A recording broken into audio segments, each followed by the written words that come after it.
आर्थिक वर्षात जागतिक बँकेने संपूर्ण देशात सामूहिक पाणीपुरवठा योजनांचा सर्व्हे केला होता। भारतातील 3 योजना अग्रक्रमानं निवडण्यात आल्या होत्या।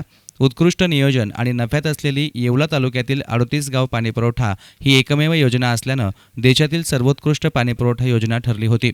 महाराष्ट्रासह इतर राज्यांमध्येही अनेक गावांमध्ये चालवल्या जाणाऱ्या अनेक पाणी योजना अस्तित्वात आहेत। सर्वत्र योजना बंद असल्याचंच उदाहरण पाहायला मिळतं। येवला तालुक्यातील 38 गाव पाणीपुरवठा योजना यशस्वी झाल्यानं आंध्र प्रदेशमधील योजना या धर्तीवर राबवण्याचे तेथील प्रशासनानं ठरवले आहे। त्यासाठी तेथील शासनाने 40 लोकांची एक समिती 38 गाव योजना पाहणी करण्यासाठी पाठवली होती। या समितीनं मंगळवारी येवला येथे भेट देऊन संपूर्ण योजनेची पाहणी करून माहिती जाणून घेतली। विशाखापट्टणम जिल्हा परिषदेचे उपाध्यक्ष ए अप्पाराव, कृषी सभापती के दामोदरराव, जिल्हा परिषद सदस्य गंगा भवानी, जलसंधारणाचे उपअभियंता ए सावित्री, शाखा अभियंता के रामास्वामी आणि राज्यातील ठराविक सरपंच हे या समितीमध्ये होते। मंगळवारी बाभुळगाव येथील जलशुद्धीकरण केंद्रास या समितीनं भेट दिली। त्यानंतर अनकाई येथील MBR येथे भेट दिली। त्यानंतर अनकुटे येथे जाऊन प्रत्येक घरी भेट देऊन योजनेचं पाणी कसं पोहोचतं आणि वसुली कशी केली जाते याविषयी संपूर्ण माहिती जाणून घेतली। आंध्र प्रदेश राज्यात जागतिक बँकेच्या सहकार्याने अशा प्रकारच्या योजनांची कामं पूर्ण झाली आहेत, परंतु योजना चालवल्यास त्यावरील सर्व खर्च जास्त होतो आणि कालांतराने योजना बंद पडते।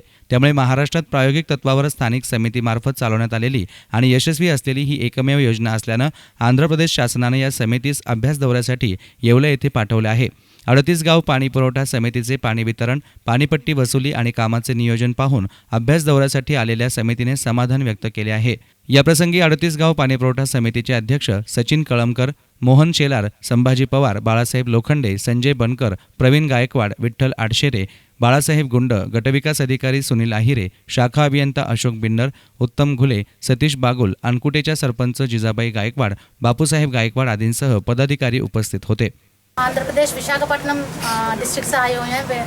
कि वहाँ वर्ल्ड बैंक स्कीम्स चालू हो रहा है, तो यहाँ का मेंटेनेंस, ये योला स्कीम का मेंटेनेंस बहुत अच्छा है करके वो वर्ल्ड बैंक लोग हमको यहाँ भेजा हुआ है।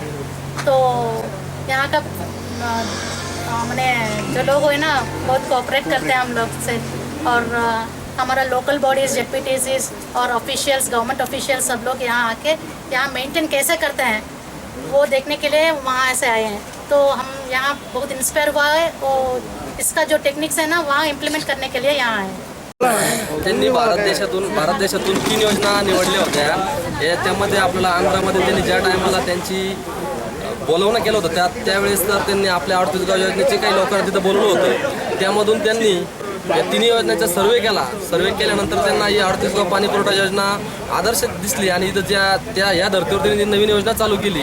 तिथं त्या गावांना पाणी पुरवठा कसं करता आणि गावातून वसुली करून कशी योजना चालवता या धर्तीवर ते बघण्यासाठी या ठिकाणी आज आले होते। त्याबद्दल त्यांना बघितल्यानंतर या ठिकाणी चांगल्या प्रकारचं त्यांच्या लक्षात आलं। त्यानंतर आता त्यांनी पूर्ण इथं बॅलन्सिंग टॅम्प बघितल्यानंतर गावात जाऊन पाणी पुरवठा कसा केला जातो, वसुली कशी केली जाते, असे काही गावांची ते या ठिकाणी पाहणी करणार आहे। News reporter Santosh Batav, SN media, Yeola.